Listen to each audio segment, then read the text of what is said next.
And this is farro that we're going to be cooking. This is farro, yes. And so it's a nice alternative to rice. It is. It's a whole grain. I love using whole grains for salads like this when you're using fresh produce, when you want to highlight the freshness of your vegetables and your fruits, because it's a great foil for other flavors. So farro comes like this. It's called cereal grain, whole farro. And you soak it for 20 minutes, and then you boil it for 20 minutes. So it's pretty quick cooking, unlike, brown rice takes a little longer. Wheat berries, you sometimes soak overnight, and then you cook for an hour. So this is nice because it's hearty and nutty. Is this gluten-free? I don't believe so. No.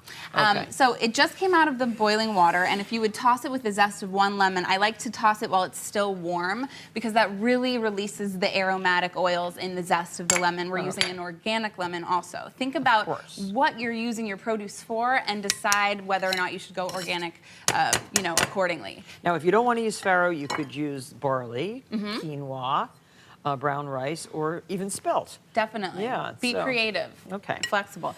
I'm going to show people how to use fennel.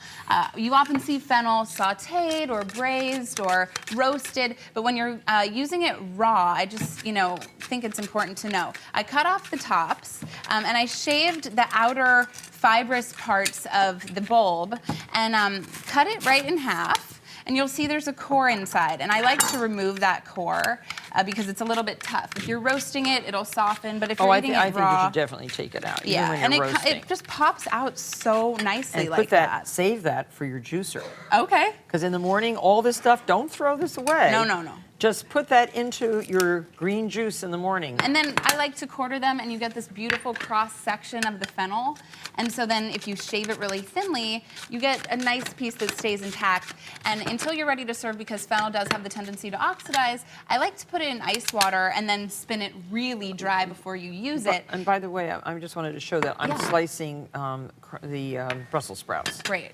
It's hard to do by hand. It is. And so it's better if you do use a little mandolin like this. Definitely. So we can bring that over here. And Martha, if you want to work on the dressing, and I'll start with the rest of the components of our salad. So this is like a citronette. So it's olive oil and lemon juice. And ricotta salata. And ricotta salata, which will add a really nice creaminess. Which you've grated. Yes, grated very finely. And I have our cooled farro here, and our nice fennel, which has crisped up. It kind of gets almost curly with that ice water. It's so great.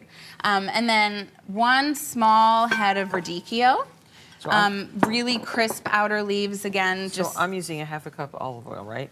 Yes. And the juice of 1 lemon. 1 lemon. Has to and be you can whisk fresh. that all together. Right. And then this is 1 beautiful Bartlett pear. And this is just the difference of pears. I mean, this is what you find in the grocery store that's unripe. And if you let it out for just 2 or 3 days on your counter, it just becomes this beautiful, ripe pear. So, give yourself some time and think ahead a little bit. I didn't have an intention to put carrots in the salad, but I saw them and they're beautiful. Oh, the red-skinned carrots. Again, if you see something that looks different or interesting, I'm not a carrot in the salad kind of person, but if you shave it lengthwise and it kind of looks elegant and don't leave the shavings real long because they're hard to eat. And I kind of like a little bit of the stem on the top.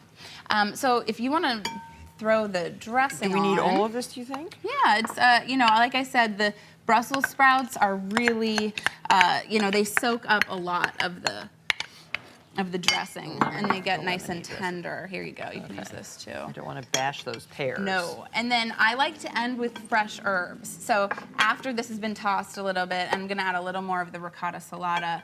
It's different when it's not in the dressing because it's fluffier and more, you get a different sense of it when it's not in the dressing. Mint and parsley. Beautiful. And it's really nice and fresh.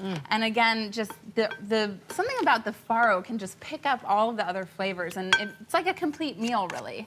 Well, it is. And this is really enough. I mean, if you wanted to have a little sandwich alongside this, that would be nice. But boy, you could just eat salt and pepper. Eat this and enjoy. Definitely. Oh, here, give me my plate. Look, that's my lunch. Nice looking. Yeah, and use what's fresh in your grocery store. Trust your instincts. If something doesn't look great, be flexible. That was really good.